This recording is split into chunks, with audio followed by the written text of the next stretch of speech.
আমাদের কিন্তু দেশের ডিমান্ড পুল ইনফ্লেশন হয়নি। যখন ডিমান্ড পুল ইনফ্লেশন হয় তখন আপনি ইন্টারেস্ট রেট বাড়াবেন, বাট আমরা বাংলাদেশের ইকোনমিটাকে ঠিক উল্টো ট্রিটমেন্ট দিয়ে দিলাম। আমরা এই জায়গাটাতে আরও কস্ট কমাবার পরিবর্তে আমরা ইন্টারেস্ট রেটটাকে বাড়িয়ে দিয়ে দেশে ইকোনমিটাকে আরও স্কুইজ করে দিলাম, মানুষের পারচেজিং পাওয়ার কমিয়ে দিলাম, মানি সার্কুলেশন কমিয়ে দিলাম। তো এই জায়গাটাতে আই থিঙ্ক যে যেহেতু উনি প্র্যাকটিক্যাল অ্যাপ্রোচ নিয়ে মাঠে নেমেছেন, he has not made that mistake. উনি বরঞ্চ বলছেন যে ইন্টারেস্ট রেট কমানো খুব দরকার। আর ব্যবসায়ী হওয়ার ক্ষেত্রে যেহেতু উনি একসময় ব্যবসায়ী ছিলেন, তো আমার মনে হয় যে উনি বুঝতে পারেন যে ব্যবসায়ীরাই অ্যাকচুয়ালি এই দেশকে এগিয়ে নিয়ে যেতে পারবে। তো ব্যবসায়ীদের সার্ভাইভালটার দিকে ওনার মনটা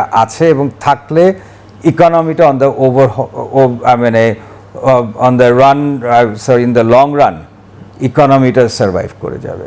আমরা যদি পুরো চেইনটাকে দেখি, starting from the honourable prime minister, খুব সিম্পল অ্যাপ্রোচ কিন্তু টুয়ার্ডস লাইফ, বিজনেস, পলিটিক্স। তো কমপ্লিকেসি আমার মনে হয় যে পার্টিকুলারলি আমাদের প্রাইম মিনিস্টারের মধ্যে নেই।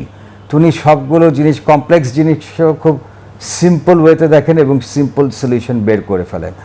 তো আমার মনে হয় যে আমরা একটা প্যারাডাইম শিফটের দিকে আছি বোধহয়। তো ওনার চলাফেরা, রাস্তাতে লোকজন নিয়ে হাঁটছেন না, কোনো রাস্তা আটকাচ্ছেন না। তো উনি বাংলাদেশের পেইন পয়েন্টগুলো জানেন বলে আমার মনে হয়। তো আমার মনে হয় যে বাংলাদেশে একটা চেঞ্জ দেখবেন। এই যে এত কমপ্লেক্সিটি, সবাইকে টাইম বেঁধে দিচ্ছেন, তো দিজ আর নিউ থিংস যেটা আমরা বাংলাদেশে দেখছি। এটা আল্লাহ করুক যেন সাস্টেন করেন।